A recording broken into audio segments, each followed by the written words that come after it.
Le lundi 28 novembre 2022, Aurélie Saada s'est confiée à cœur ouvert auprès du magazine Téléstar à l'occasion de la sortie de son album intitulé Bombolini. L'artiste est notamment revenue sur un épisode douloureux de sa vie, les agressions sexuelles à son encontre lorsqu'elle était âgée de 4 ans. Aurélie Saada fait ces derniers jours l'actualité pour différentes raisons. D'abord de par la sortie attendue de son nouvel album solo intitulé Bombolini. L'ex-moitié du groupe Brigitte a en effet dévoilé son opus composé de 11 titres aux influences folk et soul, le 28 octobre 2022. La native de Paris sera également présente dans l'émission de Faustine Bollaert, Ça commence aujourd'hui le jeudi 8 décembre 2022 afin de se pencher sur un sujet bien moins léger, sur lequel elle s'est dans un premier temps étendue le lundi 28 novembre 2022 auprès du magazine Téléstar. Celle qui est également réalisatrice et actrice est en effet revenue en toute transparence sur les violences sexuelles subies lorsqu'elle n'était encore qu'une enfant. Des agressions qu'elle a longtemps laissées sous silence, et qu'elle souhaite désormais mettre en lumière.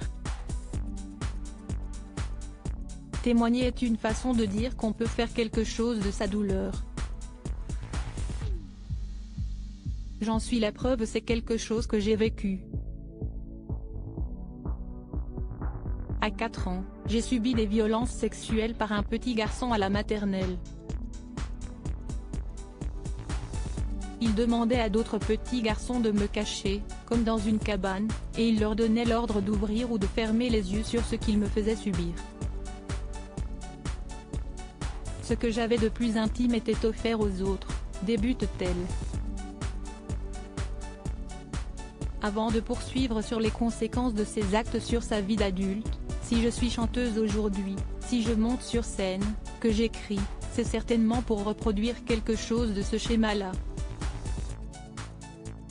Sauf qu'aujourd'hui, c'est moi qui décide de ce que je montre. La chanteuse aux 4 albums studio, s'estime malgré tout chanceuse, d'avoir réussi à combattre ce mal-être, et se vit à différents moyens. J'ai la chance d'avoir rencontré la psychanalyse et trouvé un moyen d'expression, l'écriture. Témoigner est une façon de dire qu'on peut faire quelque chose de sa douleur. J'en suis la preuve, explique-t-elle. Avant de se confier sur la prévention qu'elle partage avec ses filles autour de ce sujet, depuis que mes filles sont petites, je leur dis que si quelqu'un veut les toucher et qu'elles ne veulent pas, il faut me le dire. Une façon de libérer sa parole.